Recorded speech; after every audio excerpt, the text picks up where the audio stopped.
एक दिन ऑस्कर को पता चलता है कि एल्फ्रेड और मारिया के बीच अफेयर चल रहा है, जहाँ पर मारिया एल्फ्रेड को दिलो जान से चाहती थी, लेकिन एल्फ्रेड मारिया को बस इस्तेमाल कर रहा था, जिसको जानने के बाद मारिया काफी दुखी हो जाती है और रोने लगती है। कहानी की शुरुआत में हम पोलैंड के एक खेत में एना नाम की एक औरत को काम करते हुए देख पाते हैं। तभी जोसेफ नाम का एक आदमी पुलिस ऑफिसर से भागते हुए उसके पास आता है और उस औरत को उसे छुपाने के लिए रिक्वेस्ट करने लगता है, जिस वजह से वो औरत उसे अपनी स्वर्ग के अंदर छुपा लेती है। थोड़ी देर बाद पुलिस ऑफिसर उसे ढूंढते हुए वहाँ पर आता है और एना से उसके बारे में पूछता है, लेकिन एना उन्हें बताती है कि जोसेफ उस तरफ भागा है, जिसके बाद वो पुलिस ऑफिसर जोसेफ को ढूंढने के लिए वहाँ से जाने लगते हैं। पर तभी एना जोर से चीख पड़ती है जैसे कि उसे किसी ने काटा, लेकिन वो पुलिस कांस्टेबल उसकी ये सब कुछ करतूत को इग्नोर करके वहाँ से चले जाते हैं। जिसके बाद हम देखते हैं कि जोसेफ स्वर्ग से बाहर निकलता है और अपने पैंट के खिड़की को बंद करके एना के साथ वहाँ से जाने लगता है। इसके बाद से जोसेफ एना के साथ ही रहने लगता है और ऐसे ही और एक साल गुजर जाता है। वो दोनों अभी भी पुलिस से छुप कर रह रहे थे, लेकिन एक दिन पुलिस ऑफिसर जोसेफ को पकड़ लेते हैं और उसके ऊपर अंधाधुंध गोलियां चलाने लगते हैं, जिस वजह से जोसेफ पुलिस से बचने के लिए पानी में कूद जाता है और इसके बाद से वहाँ पर किसी को भी जोसेफ के बारे में कुछ भी पता नहीं चलता। कुछ लोगों को ऐसा लगता है कि जोसेफ पानी में डूबकर मर चुका है और कुछ लोग सोचते हैं कि जोसेफ वहाँ से अमेरिका भाग गया है और अमेरिका में एक आलीशान जिंदगी जी रहा है।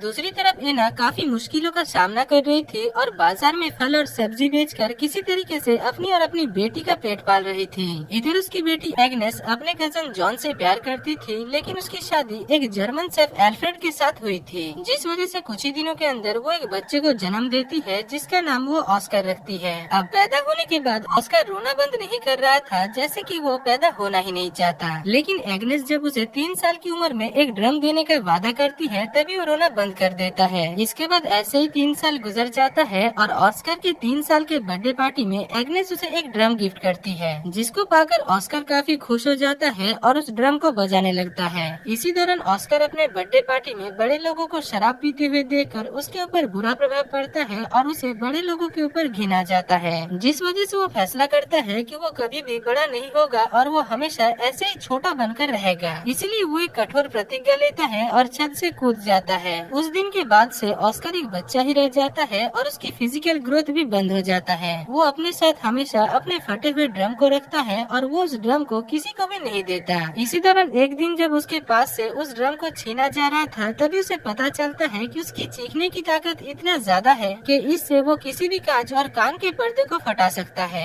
जिसके बाद वो अपनी इस अनोखी कला को अपने दोस्तों को भी दिखाता है और ऐसे ही फिर से और 3 साल गुजर जाता है। ऑस्कर अभी 6 साल का हो चुका था, पर ऑस्कर अभी भी उस ड्रम को अपने से दूर नहीं रखता था और कोई भी अगर उससे उस ड्रम को छीनने की कोशिश करता था तो वो चीख कर शीशे को तोड़ देता था। दूसरी तरफ उसकी माता और पिता बस यही सोच रहे थे कि ऑस्कर बड़ा क्यों नहीं हो रहा है। एग्नेस हर मंगलवार को ऑस्कर को लेकर शहर जाती है, जहाँ पर वो ऑस्कर को एक दुकान में छोड़कर जॉन के साथ मंगलवार में मंगल कार्य करने के लिए जाती है। लेकिन एक दिन ऑस्कर अपने माँ को जॉन के साथ मुँह काला करते हुए देख लेता है। खैर इसके बाद फिर से और कुछ साल गुजर जाता है और ऑस्कर जब 12 साल का हो जाता है, तभी उसके माता पिता उसे एक दिन सर्कस दिखाने के लिए लेकर जाते हैं। वहाँ पर काफी सारे बौने लोगों को देखकर ऑस्कर के माता पिता को लगता है कि शायद ऑस्कर भी एक बौना बच्चा है, इसलिए वो बड़ा नहीं हो रहा है। अब शो के खत्म होने के बाद ऑस्कर वाइग्रा नाम की एक बौने आदमी से मिलता है, जो कि ऑस्कर को देखकर समझ जाता है कि ऑस्कर उसी की तरह ही एक बौना है। साथ ही साथ वो ऑस्कर की कांच तोड़ने वाली अनोखी पावर को भी देखता है, जिसको देखकर वो ऑस्कर को उसके साथ सर्कस में काम करने के लिए कहता है। दूसरी तरफ ऑस्कर के माता पिता जब ऑस्कर को वाइग्रा के साथ बात करते हुए देखते हैं, तभी वो लोग काफी परेशान हो जाते हैं। इसके बाद हमें पता चलता है कि सेकेंड वर्ल्ड वॉर शुरू हो चुका है और पोलैंड में नाजी जर्मन सेना धीरे धीरे आ रहे हैं और वो लोग ज्यूस लोगों के ऊपर टॉर्चर कर रहे हैं। इधर एग्नेस ऑस्कर को जिस दुकान पर छोड़कर जाती है, उस दुकान का मालिक मार्कस एक ज्यूस था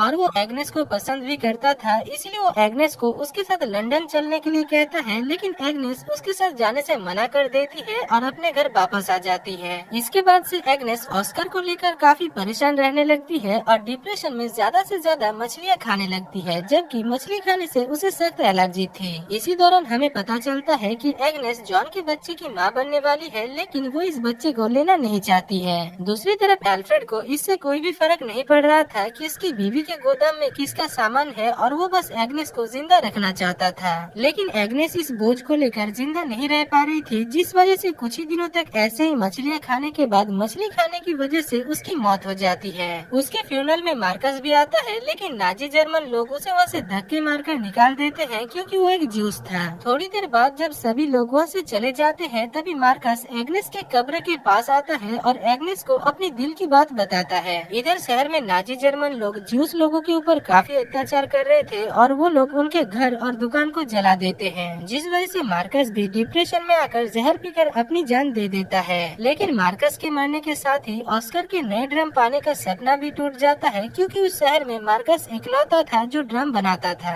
इसीलिए वो अपने पुराने ड्रम को ठीक करवाने के लिए जॉन के साथ जाता है और जॉन उसे अपने ऑफिस यानी पोस्ट ऑफिस लेकर जाता है। अब वहाँ पर पहुंचकर जॉन को पता चलता है कि नाजी जर्मन सिपाही उनके ऊपर हमला करने वाले हैं। इसीलिए पोस्ट मास्टर जॉन को भी एक गन देकर नाजी जर्मन के साथ उसे लड़ने के लिए कहते हैं। उस दिन वहाँ पर एक काफी भयानक हमला होता है, जिससे कि वो पोस्ट मास्टर घायल हो जाता है, जो कि इस हमले को लीड कर रहा था। यहाँ पर ऑस्कर और जॉन उसे बचाने की काफी कोशिश करता है, लेकिन वो दोनों उसे बचा नहीं पाते। इसके बाद नाजी जर्मन सिपाही पूरे पोस्ट ऑफिस में आग लगा देते हैं और जॉन के साथ साथ बाकी सारे लोगों को बंदी बनाकर उन्हें जान से मार डालते हैं। दूसरी तरफ ऑस्कर किसी तरीके से एक पागल आदमी की वजह से नाजी जर्मन सिपाहियों से बच जाता है। अगले सीन में हम देखते हैं कि अल्फ्रेड मारिया नाम की एक 16 साल की लड़की को अपने घर के काम में रखता है, जहाँ पर वो ऑस्कर की भी ख्याल रखती है। यहाँ पर ऑस्कर मारिया के साथ रहकर उसके प्यार में पड़ जाता है और उसे चाहने लगता है। उधर मारिया को लग रहा था कि ऑस्कर एक बच्चा है, पर ऑस्कर और मारिया दोनों की ही उम्र बराबर थी, जिस वजह से ऑस्कर मारिया के काफी करीब आ जाता है और मारिया को लेकर उसका विचार भी कुछ अलग ही था। खैर एक दिन ऑस्कर को पता चलता है कि एल्फ्रेड और मारिया के बीच अफेयर चल रहा है, जहाँ पर मारिया एल्फ्रेड को दिलो जान से चाहती थी, लेकिन एल्फ्रेड मारिया को बस इस्तेमाल कर रहा था, जिसको जानने के बाद मारिया काफी दुखी हो जाती है और रोने लगती है। इधर ऑस्कर मारिया को जब संभालने की कोशिश करता है, तभी मारिया उसके ऊपर गुस्सा होकर उसे धक्का दे देती है और उसे बोना कहकर गालियाँ देने लगती है। थोड़ी देर बाद जब उसका गुस्सा शांत होता है, तभी वो ऑस्कर के पास आकर उससे माफी मांगती है, पर बदले में ऑस्कर उसे मारकर वहाँ से चला जाता है। अगले सीन में हम देखते हैं कि मारिया एल्फ्रेड के बच्चे की माँ बनने वाली है, लेकिन ऑस्कर उस बच्चे को मारना चाहता है। पर वो जब उस बच्चे को मारने की कोशिश करता है, तभी मारिया उसे रोक लेती है। इसके बाद कुछ ही दिनों में मारिया एक बच्चे को जन्म देती है, जिसको पाकर घर के सभी लोग काफी खुश होते हैं, सिवाय ऑस्कर के।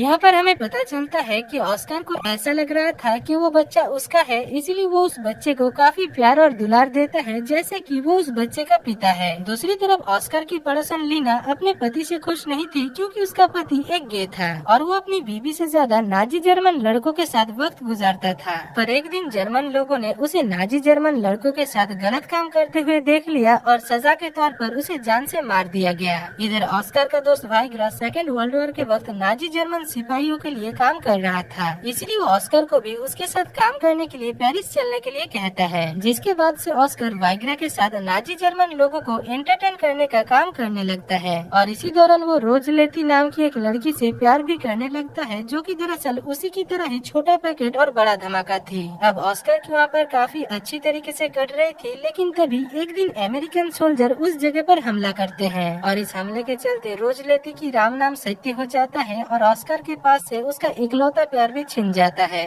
इसके बाद ऑस्कर फिर से अपने घर वापस आता है, जहाँ पर वो मारिया के 3 साल के बेटे को एक ड्रम गिफ्ट करता है, जैसे कि उसे बचपन में उसकी माँ ने दिया था। यहाँ पर मारिया ऑस्कर को पसंद नहीं कर रही थी और ऑस्कर के वापस आने पर उसे थोड़ा भी अच्छा नहीं लग रहा था, लेकिन एल्फ्रेड ऑस्कर के आने पर काफी खुश था, क्योंकि बाप तो बाप ही होता है। दूसरी तरफ शहर में चारों तरफ दंगे फसाद चल रही थी, क्योंकि इस वक्त सेकेंड वर्ल्ड वॉर काफी जोरों शोरों से चल रहा था और नाजी जर्मन सिपाही आम ज्यूस लोगों के ऊपर टॉर्चर करके उन्हें जान से मार रहे थे, जिस वजह से एल्फ्रेड अपने फैमिली के साथ साथ लीना को लेकर पूरा दिन बेसमेंट में छुपा रहता था और सिर्फ रात में ही खाने की तलाश में बाहर आता था। पर एक दिन कुछ नाजी जर्मन सिपाही उन लोगों को ढूंढते हुए बेसमेंट के अंदर आ जाता है और लीना के साथ जबरदस्ती करने लगता है। साथ ही साथ वो लोग एल्फ्रेड को भी उसका परिचय देने के लिए कहता है, लेकिन एल्फ्रेड उनसे झूठ कहता है और वो कहता है कि वो नाजी जर्मनी है। पर उन लोगों को एल्फ्रेड की बातों पर विश्वास नहीं होता और एल्फ्रेड की हुतिया हरकत करने पर वो लोग एल्फ्रेड को जान से मार डालते हैं। अगली सुबह मारियस नाम की एक ज्यूस आदमी एल्फ्रेड की दुकान पर आता है, जिसको उस जगह का नया मालिक बना दिया गया है।